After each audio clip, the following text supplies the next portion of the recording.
Yes, people, what's happening? Welcome back to the channel and welcome to another live stream. And tomorrow, Chelsea are back. The international break is done and dusted. We can all get back to the joys of club football, moaning about Chelsea, not winning, not doing what they should be doing, etc. But it's good to be back. Chelsea versus Villa at the Bridge tomorrow, the definition of a mid-table clash, 10th versus 11th. We're only ahead of them on goal difference. A win tomorrow gets us to that 40-point mark. Who would have thought in April that we would be saying we still haven't reached 40 points? But such is life at the moment at Chelsea. But stuff to be optimistic about. N'Golo Kante's back and will feature. He'll play some part. Highly doubt that he starts. Obviously, Reece James is also back, which is a massive plus. Mason Mount back fit again as well, having missed out on the last few games. So there's stuff to be optimistic about. There's stuff not to be so optimistic about. Potential new stadium at Earls Court. Kai Havertz potentially wanting to leave. Thomas Tuchel's quote speaking for the first time on being sacked by Chelsea in a Bayern presser before they take on Dortmund tomorrow in the Klassiker. There's lots to get into, and also as well, congratulations to the Chelsea ladies who made the Champions League semi-finals last night with a mad penalty shootout win against defending champions Lyon. Will take on Barcelona in the semi-finals there as well. So congratulations to them. So lots to get into. Guys, big up in the chat as well, by the way. Smash the likes on the stream. Subscribe to the channel if you haven't done so already. And remember, you can also donate via that super chat function as well. Dharmesh, thanks for coming, bro. Massively appreciate it. International break, not the most exciting. How much are you looking forward to Chelsea being back in action and a packed schedule coming up over the next month? Yeah, big up, Charlie. Big up the chat as well. It's good to be back on the channel and stuff, bro. But am I excited to see Chelsea back? No. Given how bad we've been this season. But yeah, in all seriousness, I've honestly missed like club football so much, regardless of like how our season's sort of going. And yeah, we're just talking off air about how boring international football is, just like the disinterest in it, or the like the sluggish in play and stuff. It's just like when you're watching international football, it's just so much slower and more boring. I ended up watching some of the games just to see what players would be like in terms of our sort of players from our perspective, and watch the highlights here and there and stuff. But I think the main thing for me international football is just as long as our players don't get injured or too seriously injured, then that's a win for me. But yeah, other than that, man, the April schedule, bro, is looking crazy for us right now. What's it, 8 games, 9 games? I believe the United games get rescheduled, isn't it? 8 games, because the United one's going to be rescheduled because they're playing in the FA Cup semi-finals. But the games are coming thick and fast. We've got Villa at home tomorrow. Then we've got Liverpool at home on Tuesday. Wolves away the following weekend. Then the first Madrid game. Then we've got Brighton. Then we've got the second Madrid game. Then I think we've maybe got Brentford, and we've got Arsenal away as well. Mate, the games are coming real fast. There's a lot of games. Easy, man. This, in reality, mate, this realistically is probably the easiest game of the lot. And this is not an easy game either. So, mate, this is going to be make or break for Chelsea. This is going to do a lot to determine whether Graham Potter is going to stay in the job over the summer or whether he's going to be replaced. These are the games that we've got to be winning. We've got to try and pick up results as and when we can. And we've just got to try and see. For me, actually, I'm not that bothered about seeing patterns of play, style of play, ideas. I just want to see results at this point in time. All that stuff can come over pre-season, start of next season. It's going to be interesting to see how we use the squad. Now, we know that a 30-plus man squad has not been ideal for us at all. It's not ideal for anyone. It's going to be trimmed down, of course. But maybe with this many games coming up over this month, it actually is the only time it's probably going to be a plus to have that sort of pool of players to pick from. But before we get back into the game a little bit, we'll just get to a few things in the chat. Daniel, yes, hi, mate. Terry, I'll get to this in a sec, bro. I'll come to this first. Assad, big up. Fun fact, our last 2 games after the March international break have been at home, and we've lost 4-1 and 5-2 to West Brom and Brentford, respectively. Yeah, I did see this earlier on, I think. It's not the best. Fuck. Well, we can't have another shit result. We really can't. particularly We're the not playing last one. either West Brom or Brentford, so No, we're not playing either of those teams. But I mean, Villa could easily cause us problems. They really could. And the one thing I do not want to see is all those Unai Emery good evening memes on Twitter after the game if we lose. I don't need that. So yeah, just whatever it takes, whatever we need to do, let's just do it and get it done. But yeah, it's not good reading for us to be 4-1 and 5-2 in our last two games after the international break. Not the best. Ashraf, big up, mate. Thanks for tuning in. I think there will be heavy rotation starting from tomorrow. I slightly disagree with this. I think that we will start to see rotation next weekend at Wolves, particularly with Madrid coming up on that Tuesday, which is kind of all we've got left to play for is the Champions League. Yes, we want to finish as high up in the table as we can, but in the league, we're not in a position where we can be taking the piss and rotating players and resting and not playing our strongest lineup in these next two games. So there will be some rotation, but I'd be shocked if there was heavy rotation kind of in these next two. Dharmesh, let's move on to kind of the big talking point from the other day, mate, and that is obviously I don't really know where it came from. It sort of just appeared out of nowhere. The potential that Chelsea could be moving to Earls Court and building a new stadium on the site there. That's kind of what it would look like potentially. With can I flick through this photo? Yeah, I can. Fantastic. So this is kind of where it would be. Obviously, it's caused like quite a stir amongst the fan base. A lot of people thinking that, we can't ever leave Stamford Bridge. We should just build it up and whatnot. And I totally get that. Stamford Bridge is iconic to Chelsea. It's historical. We've got so many great memories there. It's a great place to go and watch football. And it's always been Chelsea's home. But what I would say is that if we are to leave Stamford Bridge, and let's make no mistake about it, the one thing that's holding us back compared to the other teams we're competing with is our stadium. It's as simple as that. We've got the worst stadium out of the quote-unquote big six. We just do. It's facts. Liverpool got a better stadium. City do. Spurs do. Arsenal do. United do. And, even Newcastle do as well. I was just about to say, yeah. Newcastle. There's a number of teams that have got better stadium than us. Arguably Villa as well. Yeah, I mean, not in terms of size, but yeah, I mean, look, there's a number of teams that have got a much better stadium than us in terms of size and whatnot. And we've got to be honest, like football evolves. We do have to move with the times. And whilst it would be ideal to stay at Stamford Bridge, it's looking more like it's quite problematic to expand there. I mean, the only way that we can stay at Stamford Bridge is by obviously what Terry said in the chat, building upwards or whatever we need to do, a stand by stand, whatever it is, redevelopment and whatnot. But the reality of the situation is if we redevelop Stamford Bridge, we're probably going to have to move away and go and play somewhere else for 3 or 4 seasons. I mean, I can't remember how many seasons Spurs were at Wembley for, but it was at least a couple. I think 3, wasn't it? Could it maybe 2 or 3 maybe? And for me personally, the idea of Chelsea going to play their home games at Wembley or sharing with Fulham at Craven Cottage or whatever other ideas, Twickenham possibly been mooted as well. I don't know how likely any of those are, but I just think it's a step backwards in terms of we saw what happened when Spurs went to Wembley. Like it's so hard to create a good atmosphere there. Other opposing teams are bang up for it because not everyone gets to play for Wembley. It's a big pitch. It's a lovely place to play your football. And I just think it would massively work against us. And I just feel that, if we were to leave Stamford Bridge, this is kind of the best case scenario because you don't have to, we get a bigger stadium, we get more revenue in, and people don't like to talk about finances, but at the end of the day, football's a business and we've got a massive fan base and not all fans get to go to Chelsea games or as often as they want to.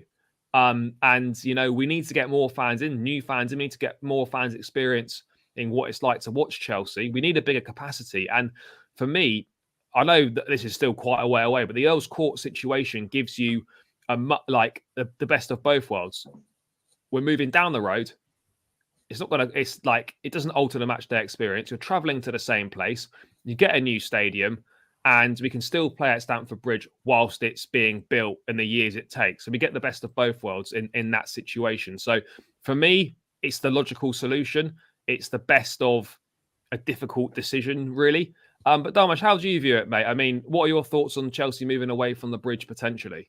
Yeah, to be honest, I'm all for the change in the move because, like you said, like with our stadium currently, I don't think we have a great stadium if we're comparing to the elite of the elite. Like you mentioned about the top, the sort of we're within the big six, including Newcastle and arguably Villa as well. But then if you look at teams like Real Madrid, Barca, Bayern, even the Milan Stadium as well, San Siro, like look at all these like traditional stadiums, how big they are, the revenue they bring in, the fans they bring in as well.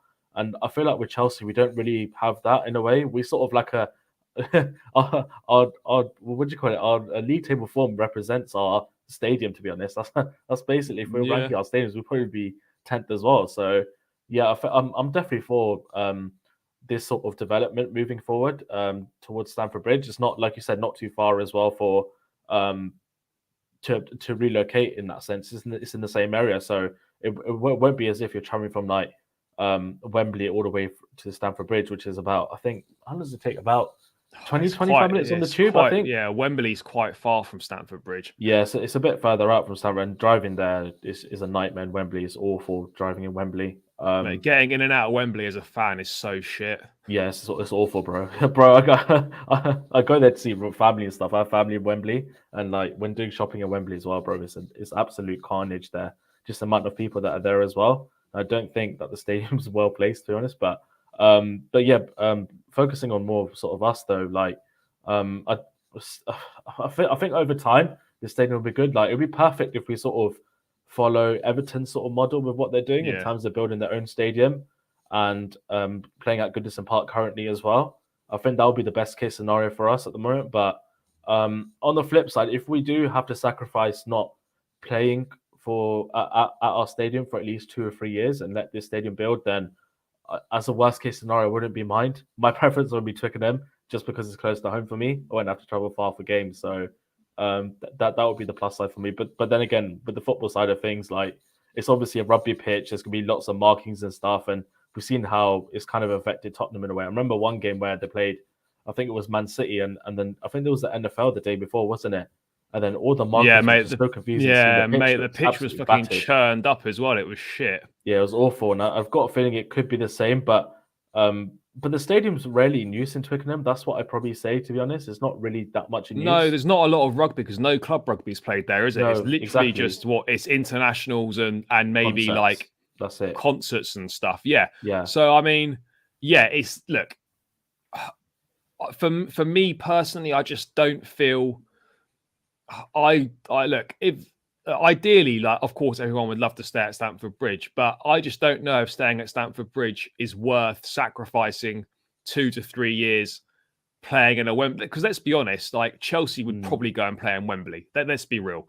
Because I think we've when this originally came up back in sort of 2015, 2016, like Twickenham was tried then, and I don't think we could actually. I don't think they were happy for it. Of course, that things could be different all these years on, but there's not that many places. I think London Stadium is an absolute no. It's a shit stadium, no and it's way too far. It's way too far, kind of out of Chelsea, out of that East London, bro. Nah, forget that. Yeah, Man. exactly, out of that part of London. I don't think going to Craven Cottage and sharing, which is another idea that's been potentially mooted. It's smaller. Is it smaller than Stamford Bridge? It's a lot smaller, mate. And how the hell are you going to fit many fans in there? Like, well exactly. Like, it's tough to get tickets at the moment. Like, if we move to Craven Cottage, it would be a nightmare. So, for me, I don't know. There's a couple of options for me personally. Is that we either stay at Stamford Bridge and do what Liverpool did, and what Real Madrid have done as well, and we reduce the capacity of Stamford Bridge slightly, whilst we do work on it to increase it overall. Like a stand by stand redevelopment, as it were, like Liverpool did, yeah, like Liverpool have done, and we can stay there, but it means a reduced capacity for the period of time the work takes, or we move to a new site somewhere, ideally Earls Court. We stay at Stamford Bridge while it's being built. And then the third option is we go and play elsewhere for a few years whilst Stamford Bridge is done. And for me, that one doesn't sit right with me. For me, it's either got to be we move to this Earls Court site, or we do a stand-by-stand redevelopment. And I think another really important thing is that, the whole Chelsea pitch owners thing, which is unique to Chelsea, is that that fans own the pitch, that's also transferred to any potential new stadium. But, you know, like with all things, whilst we've got great memories there and it's historic and it's iconic for Chelsea and it's a great ground, time moves on. And, you know, we may have to move on as well. And, you know, we have some great memories at the Bridge, but it could be time to go elsewhere, sort of realize our potential as a club in terms of getting more fans in, getting more revenue in and whatnot, and go and build a new proper stadium. send off as well. Like I remember a few years ago, Tottenham had their sort of send off for White Hart Lane where they brought back all their sort of legends and stuff. Like, regardless of what we think of Tottenham, I thought it was like quite sort of good to see. I remember watching it at the time. I was like, oh wow, okay. Yeah, I remember the last game at Upton Park as well. What a game that was! That was against Arsenal or Manchester United. I can't remember. I think that might. I swear that might. I could have sworn that might have finished like 3-3 or something random like that. Yeah, and then you see Slaven Bilic crying at the end. I mean, look, don't get me wrong. It would be sad, of course, but let's be real. Any like Chelsea leaving the Bridge is not something imminent. We're looking at, if it does happen, I don't think we're looking at before 2030, really. 2030, you think? What, 7 years? Actually, 7 years. Just looked at what year we're now. I'm like, wow. Yeah, mate. It sounds mad, but I'd be surprised if Chelsea were to move. I know you can build things pretty quickly, but I'd be surprised if it was much before 2030. If Chelsea were going to be in a new stadium. I started saying, I'm hearing Reading. Is that true, Charlie? Like, no, I've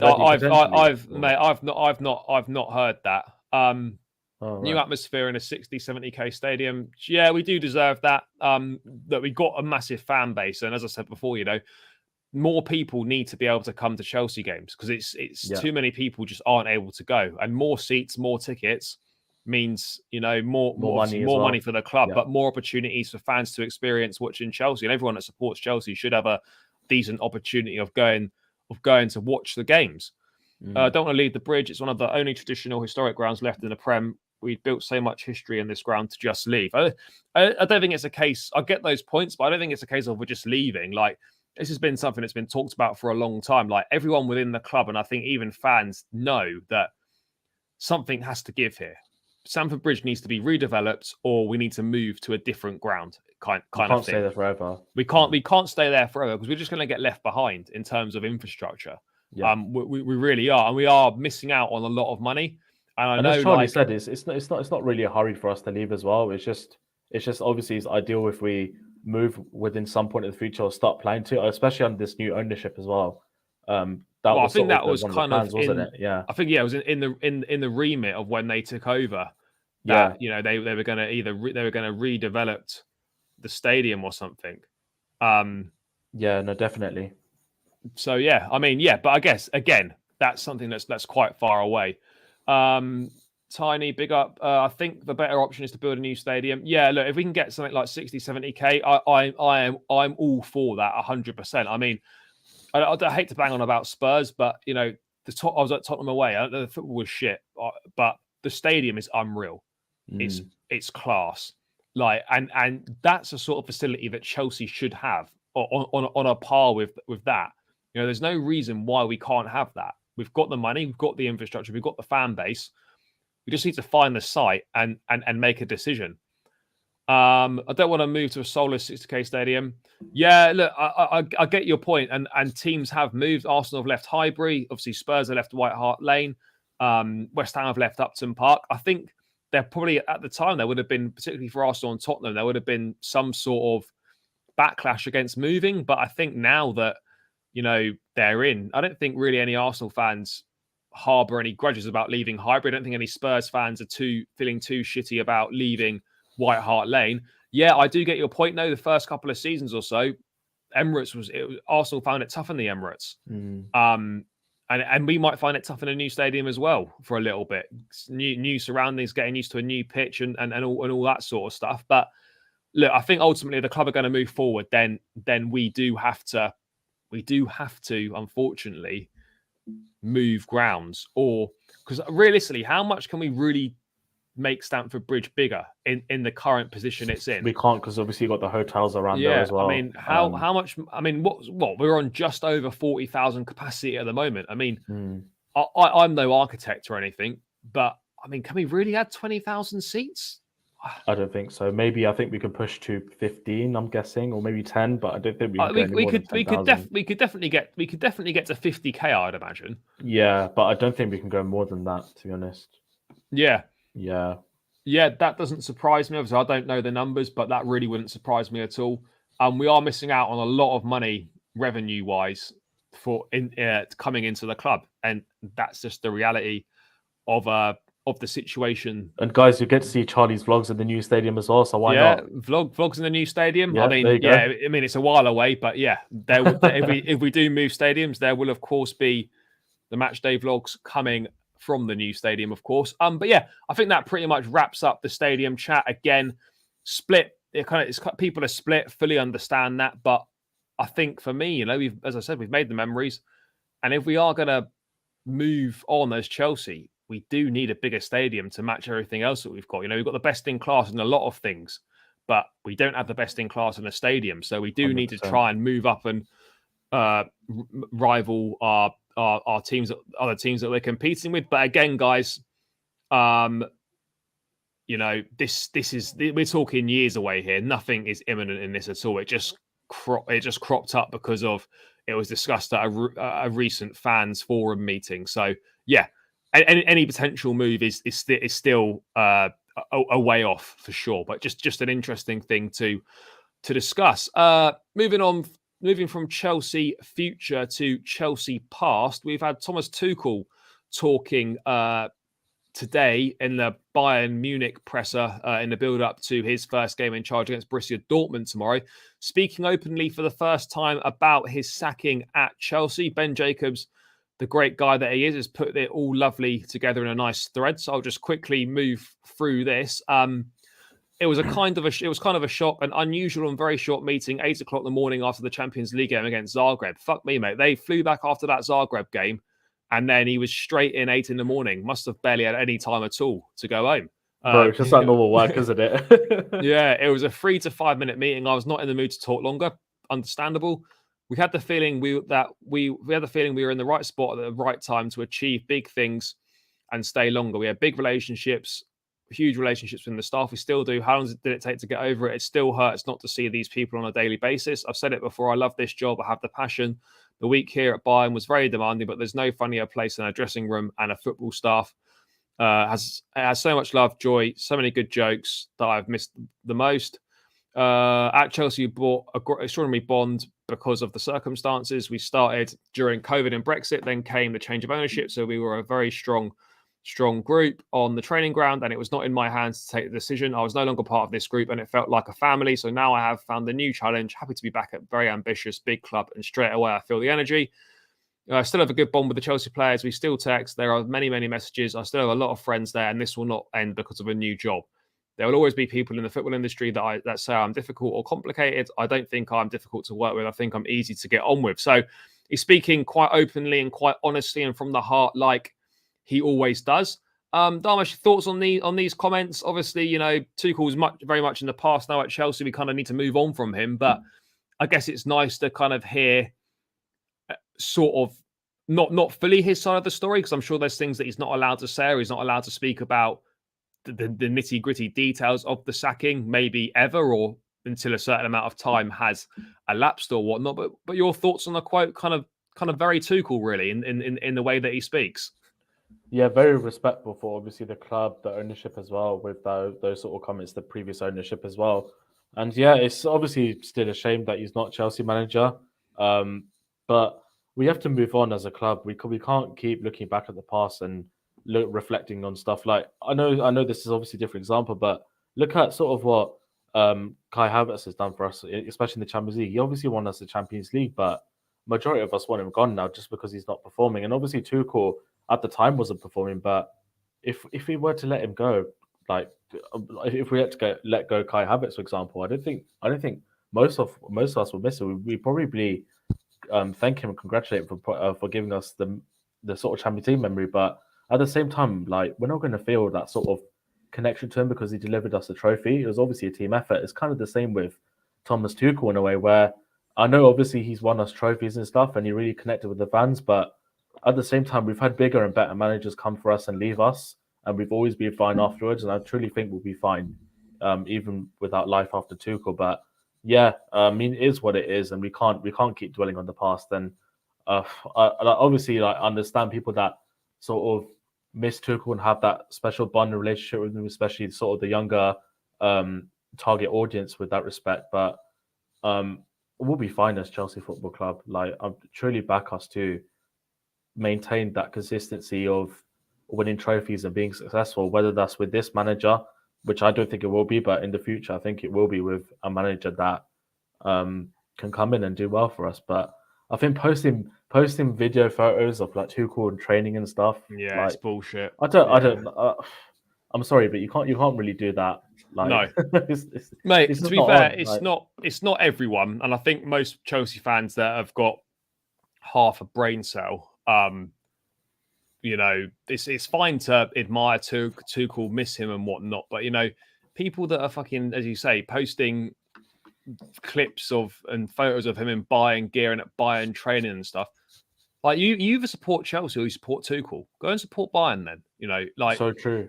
I mean, if honestly, if we get Bayern in the semi-finals, we both get through, there will be people that would rather Chelsea lose because they want Tuchel to win, which is an utter madness, really. But yeah, I mean, Sad reality. but just to briefly touch on that, nice to hear from Tuchel in terms of, you know, kind of what happens to a certain degree, and spoken kind of elegantly as always by him. So yeah, wish him all the best at Bayern. Yeah, all And the best to him, yeah. if we meet in the semi-finals, hope we do you in. Simple as that.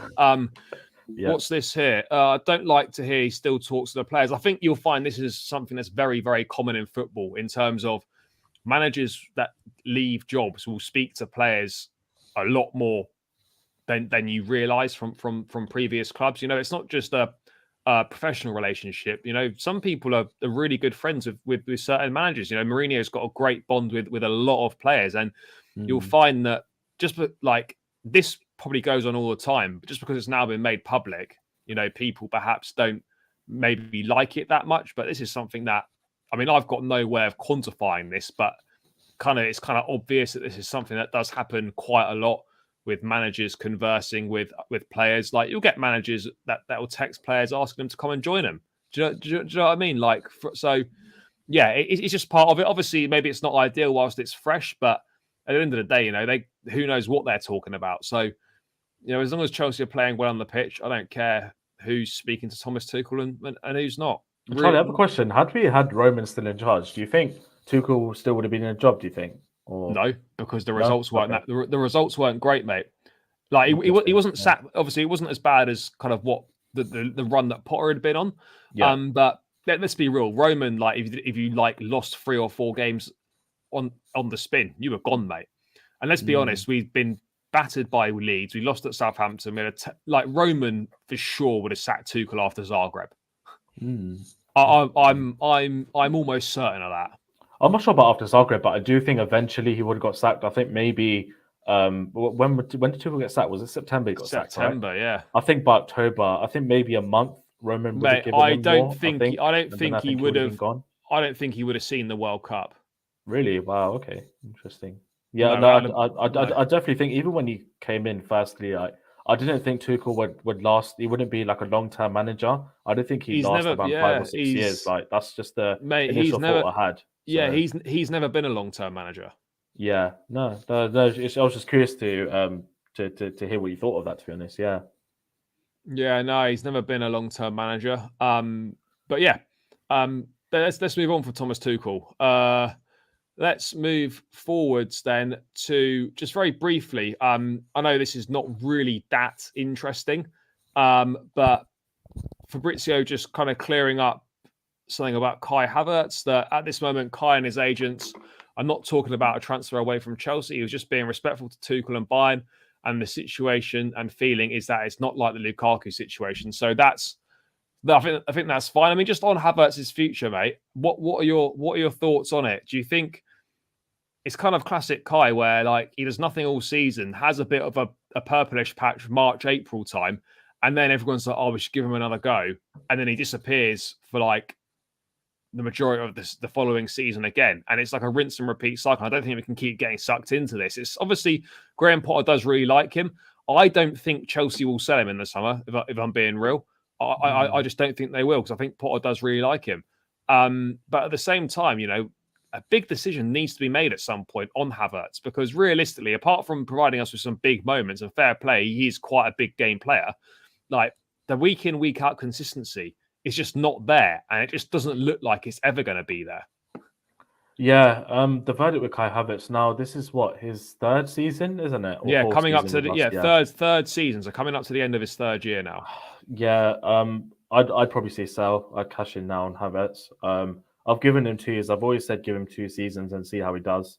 If we're being real, apart from that Champions League goal, what has he done for this club? Nothing, in my opinion. So I know we'll probably make a loss on him, but we can take what we can get. We'll get nowhere near the money we paid for him. Exactly, and a couple of links here and there, maybe not strong links to other clubs, but I think clubs will definitely be inquiring about Kai Havertz in the summer, and with Nkunku coming in as well, and with maybe João Felix coming in on the permanent as well, and maybe a number 9 as well. I just don't see where Havertz fits into the team. So, yeah, for me, I'd sell him. Yeah, no, I agree as well. But like you said, I don't think it will happen this summer. I personally don't think it will happen. No, I don't either. I think even though I want it to, I don't think it will. I don't either, particularly if Potter still ends up being staying as manager next season. It's clear that he really likes him. But it would be interesting though, because if we sign a number 9 and we sign Felix permanently, and we've got Nkunku coming, I suppose there's still a place. I guess there is still a place for Havertz, because he would probably rotate with a 9. So I guess there probably is still there is still space for him. But yeah, I personally would be. I'm like you, mate. I would be looking to move him on. Really, I think it's kind of we've reached that point really for me. I just can't see him ever being a consistent week in, week out player doing the business in the Premier League. I think he'll do well in a different league. If you move to Bundesliga or Serie A, I think he'll do really well. But I just don't think the Premier League's for him. I mean, it's not saying much, but he's our top scorer this season with 7 goals. That's it in terms of Premier League. 7 goals. That's and he's pretty much played every game as a centre forward. Yeah. And that just shows it's not good enough. Jorginho was our bloody goal scorer, wasn't he? 2 seasons ago with all penalties. He was, mate. Darth, big up, bro. Good to have the Premier League back this weekend. Yeah, it absolutely is great to have the Premier League back. This weekend. Some big games this weekend, definitely. Let's look more ahead then to the game tomorrow at Stamford Bridge. Chelsea versus Aston Villa at 5:30 kickoff. Obviously, 10th versus 11th. We could really do with the points, get us to 40 points with a win in this one. It's going to be a tough test against Villa, because since Unai Emery's come in and replaced Steven Gerrard, only Arsenal have picked up more points than Aston Villa. So Emery's done a great job there. Yes, they've been a little bit inconsistent in recent weeks, but they've picked up a lot of points since he's come in, and it's going to be a tricky proposition. Obviously, players like Ollie Watkins doing very well at the moment. Mate, how much of a problem do you see Villa posing? Because again, it's a game at home. We're not doing that well at home, really. We do struggle to break teams down. This is going to be a really tough game, and it feels mad sitting here as a Chelsea fan saying that we're going to it could be a struggle against Villa tomorrow, but that's kind of how badly we're struggling at the moment, and kind of how well Emery's done at Villa, because this is no easy game. Yeah, I'm breaking it for tomorrow, bro. I can't lie. Villa have really amped up their sort of game since Gerrard's been sacked, and that stat you mentioned about most points picked up apart from Arsenal. It's just, I think it just shows the job that Emery's done with the players, and I think if he gets a summer window, if he progresses onto next season, I can generally see them pushing for Conference League places. I think he's that good of a manager, I think. And yeah, it's going to be a really, really tough game for us tomorrow. And on paper, we both said, bro, this is the easiest game we've got in Villa. Not in Villa, in April. Sorry, yeah. So it's obviously must win tomorrow. If we don't win tomorrow, if we lose, we drop down to 11th, which is just even more embarrassing, to be honest. And yeah, we have to field a strong team for tomorrow. Like, there's no excuses. We have to beat Villa tomorrow. It's a must-win game, and yeah, it won't be easy at all. Yeah, no, it certainly won't be. That is for sure. Let me just get up a little bit of team news here.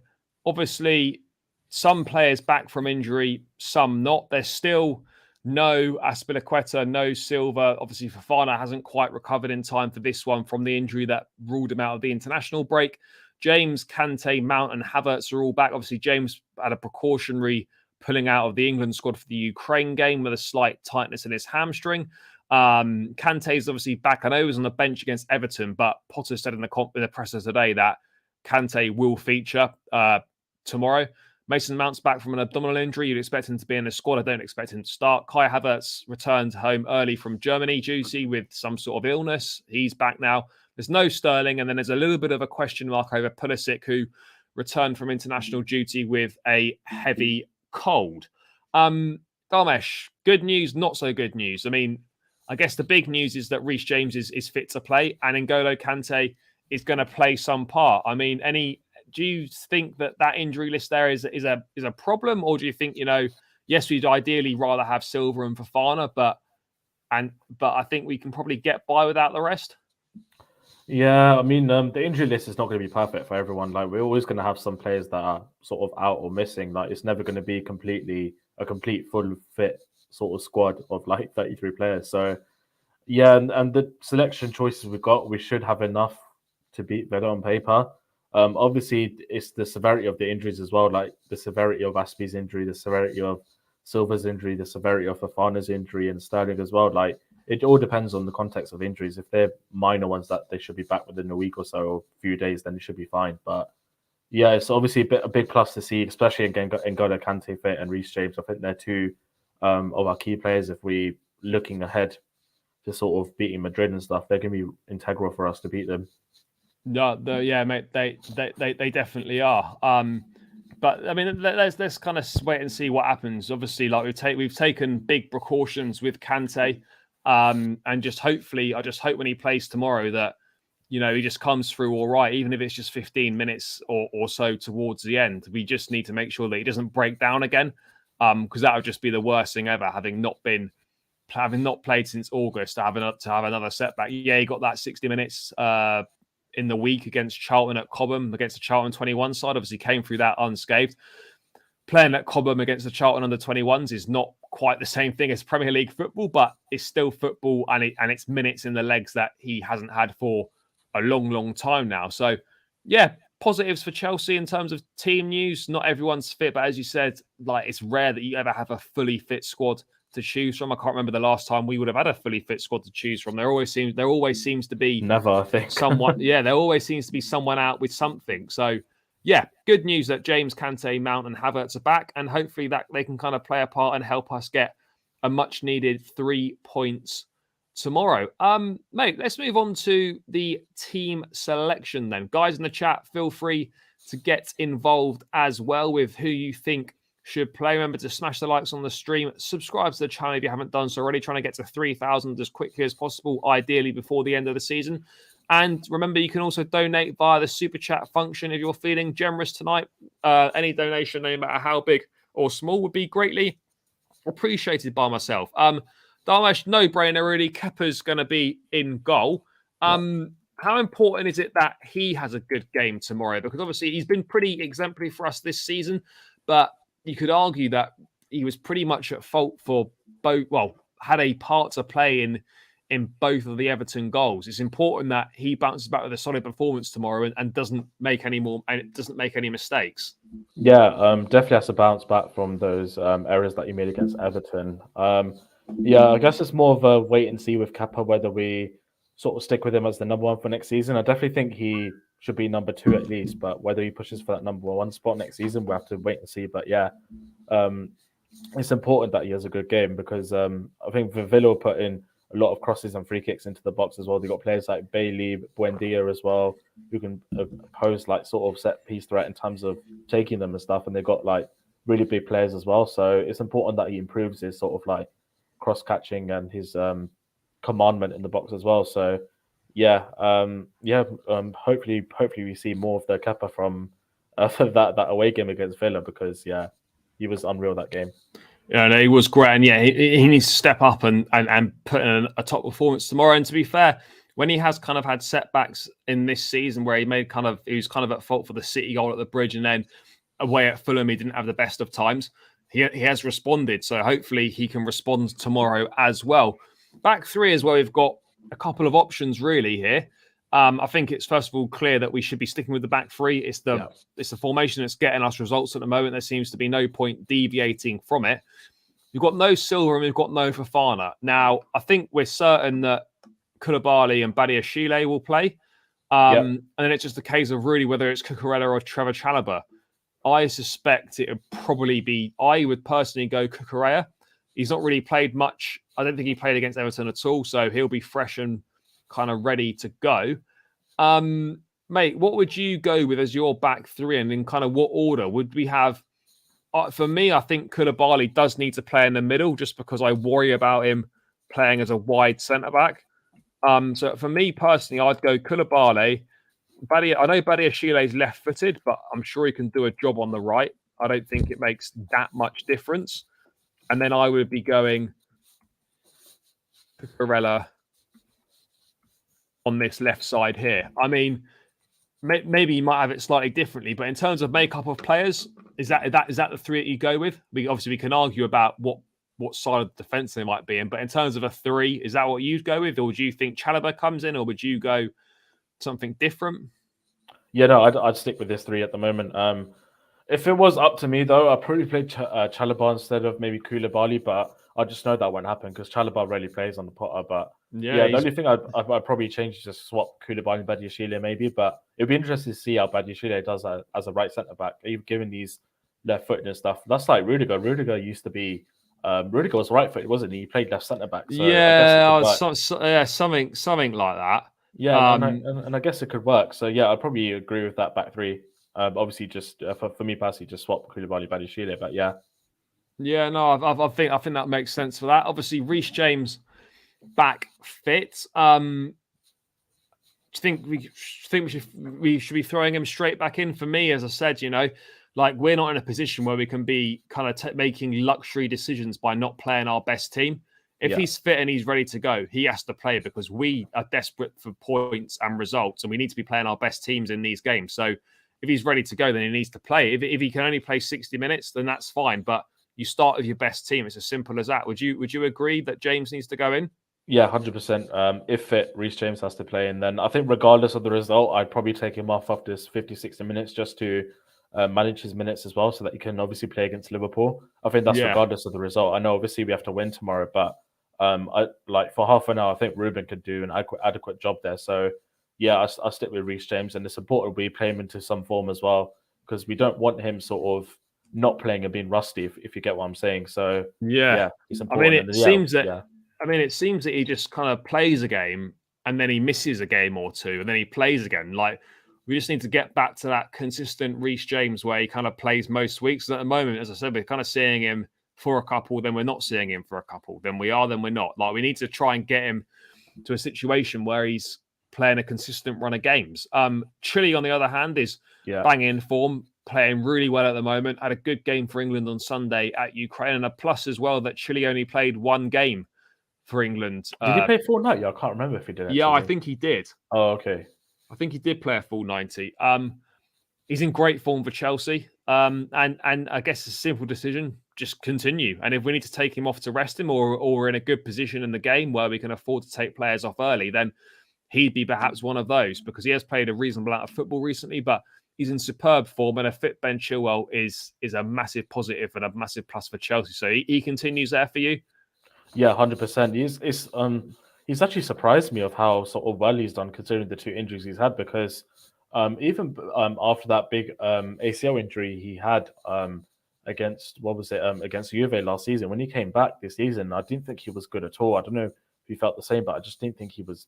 It's taken him a while. This is his best form since post injury, ACL and hamstring. This is the best he's played since he suffered either of those injuries. Yeah, and even in my opinion. Yeah, even during the World Cup, I think he must have used that time wisely to obviously recover and improve on his sort of set piece delivery because that's definitely improved for me. Set piece delivery, his passing, his shooting, and everything. So yeah, Chilwell definitely has to play tomorrow and should play most of our games, to be honest. But obviously we can't run him to the ground, so he'd eventually have to come off at some point in the game. If, like you said, if we're in the luxury, then yeah, take him off after. If we are like 2 or 3-0 up. Yeah, I mean, we haven't really been in any luxury positions really recently, but let's wait and see. In terms of the midfield, mate, would you be? I don't think there's any reason to really switch this pivot up, and the Enzo pivot has looked. Enzo cover pivot, has looked pretty good in the last few games. Kante is not fit to start. Gallagher's not a pivot player. Mount's not a pivot player. I don't think he's really fit to start, and he wouldn't start. And then I don't think Ruben is going to play over Kante over Cover or Enzo. I know Enzo's had a lot of traveling in Argentina and stuff, played a lot of football, but I mean, mate, for me personally, I think it has to be that pivot, really. I mean, at some point there will be a change in midfield, but yeah, no, definitely. I don't know. Yeah, no, I'd definitely stick with Enzo and Cover as the midfield pivot. Cover's also our captain as well, so I don't think he'll necessarily be dropped or benched for this game. I think he is too important of a player for us right now. Dino scored a brace in the qualifiers, as well as Enzo scored a great goal as well. So they're both in good decent goal scoring form, you could say as well. So yeah, let's just see how this sort of pivot builds some chemistry up for the fixtures coming up. Obviously, we need rotation in there. We might see Dennis Zakaria coming off the bench. Yeah, I mean, he's fallen out of favour again, hasn't he? Yeah, he has, which is a shame because I wanted to see what an Enzo Zakaria pivot would have been like. Yeah, I mean that injury at Fulham has kind of really been a problem for him. Yeah, I mean that's when he was banging. That's when he was banging form. Yeah, exactly. But I mean, you never know. He might start tomorrow. Who knows? Potter might start him, given the amount of travel that Cobb and Enzo have done over international break. So he might get a start. But I mean, I don't know how much he's done. I think he might have just played one game. I think I'm not too sure actually. I'm not sure. I don't know either, mate. But I assume they didn't travel far. So yeah. Oh, fuck knows. But yeah, I mean, it's a shame really because Zakaria was playing really well before that injury. But yeah, do you think he'll be here next season? No, I honestly don't think so. When he was playing well, I toyed with the idea that actually it could be a very good kind of budget signing as a squad player. But if we're being realistic, he just really hasn't really done well enough. He's done well for a few games here and there. But I just think overall we can, like, if you're talking like 30, 35 million euros to sign Zakaria permanently, and it might only cost you 50 million euros to get Kone from Mönchengladbach, then I think I'd rather pay the extra 15 million euros and get Kone. Yeah, if I'm being honest. But yeah, I think we'll continue with that pivot. I can't see the only other option would be Ruben. And to be fair, I could see Ruben. Part of me thinks you could see Ruben starting because he's not he's not been anywhere on the international break.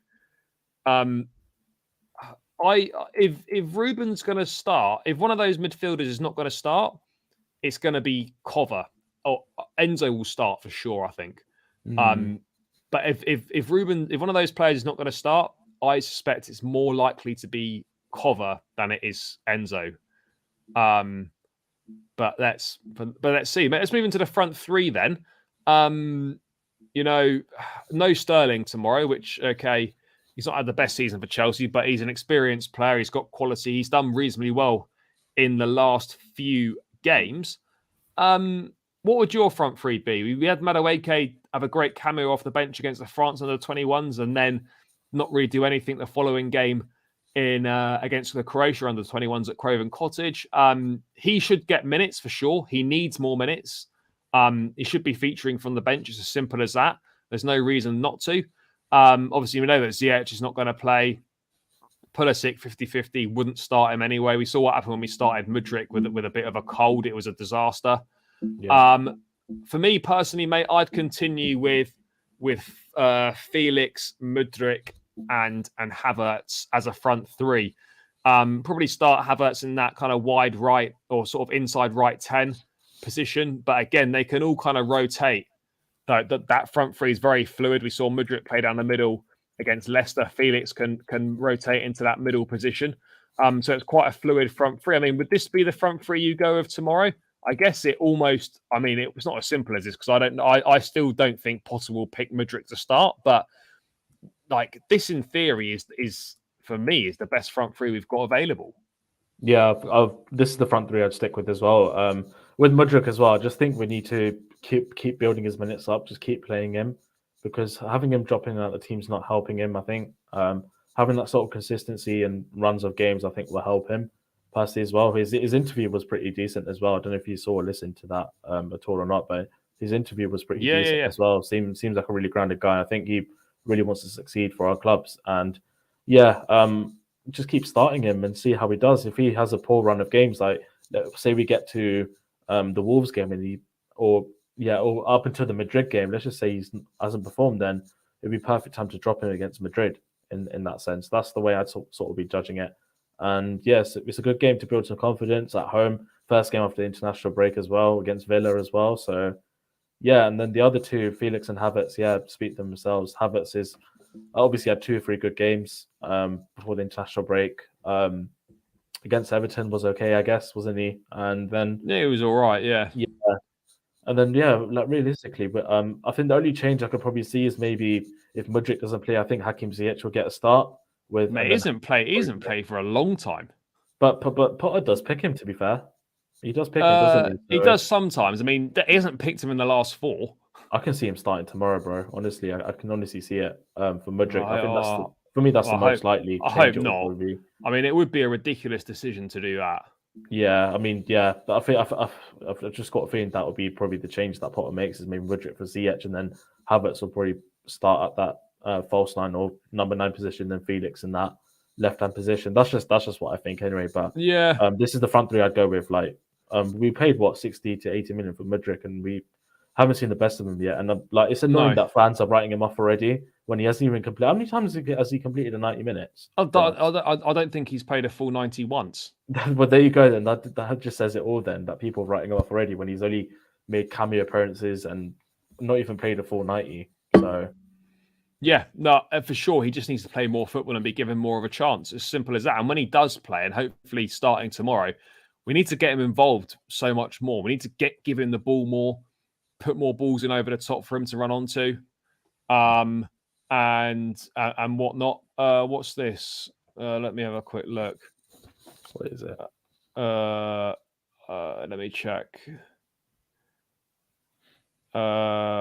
Reece James has had a new trim. Have you seen it? Yeah, I've seen it. I don't think it's the new Reece James trim. Oh, well, apparently, Canal Plus, which is a French outlet, supposedly Graham Potter has called Lukaku a fantastic player who the club know and like, but they will have to speak more at the end of this season. Interesting. I look. I mean, I don't really think there's too much to read into that personally. I think it's clear that we know Lukaku doesn't want to be at Chelsea. He didn't want to come back in the first place, but Inter, obviously, the money was too good for them to turn down.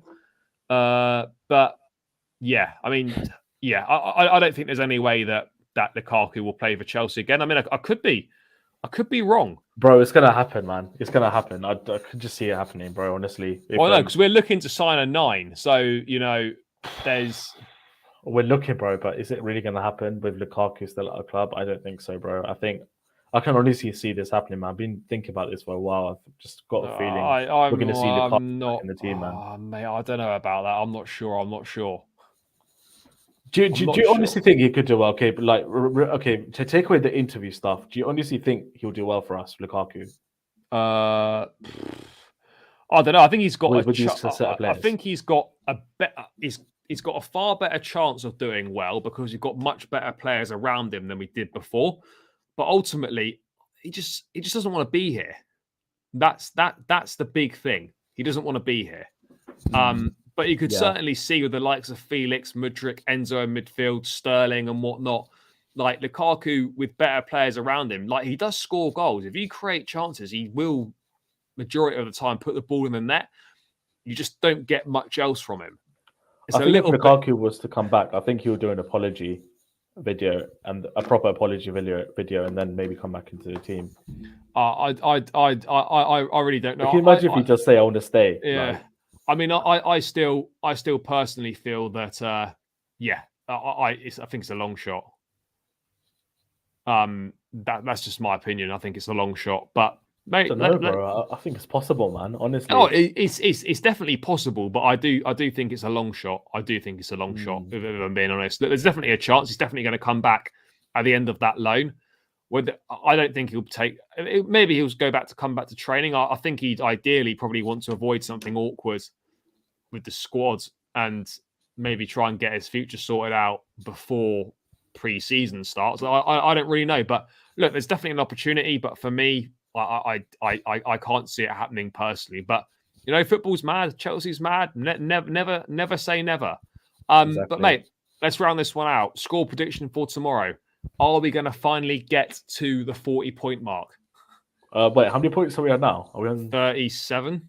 37. So to answer that question, no, I think we'll get a draw tomorrow. As I said before, I think Villa at home will be a tough game for us. And yeah, with the way that our form sort of been with the Everton game, I think that's a massive dent to our sort of 40-point mark. So yeah, I'm going to go with the 2-2 draw tomorrow. Back-to-back 2-2 draws at the Bridge. Fair. I'd like to be more positive, but I think this has got a draw written all over it, if I'm being honest. I'm going to go with a 1-1, but I'd love to be wrong. So hopefully the boys can prove me wrong, but I just feel this has got a draw written all over it. But yeah, seems like a good point to round this one out, guys. Thanks so much for getting involved in the chat. Please make sure you smash the likes and subscribe on your way out, guys. We'd really appreciate every new subscriber. Just click that subscribe button. Takes seconds, costs you nothing, and it helps me out more than you could imagine. I will be back tomorrow straight after the game with a match vlog. So make sure you stay tuned for the vlog from tomorrow's game, dropping not too long after full time. And then more detailed match reaction will be coming on Sunday. So stay tuned for that content coming over the next couple of days.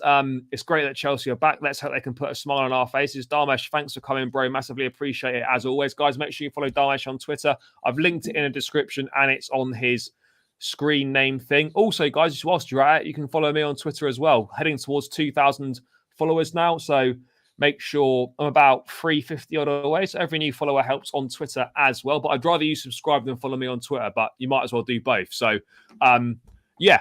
Let me quickly get to this. What about Battersea Power Plant? That's gone, mate. That's a shopping centre. That's a shopping centre now, so that no chance on that one. But yeah, guys, Chelsea back tomorrow. Chelsea versus Villa match vlog dropping not too long after full time. Detailed match reaction coming on Sunday. Enjoy the rest of your Friday night. Have a good day tomorrow. Up the Chelsea. Catch you again soon.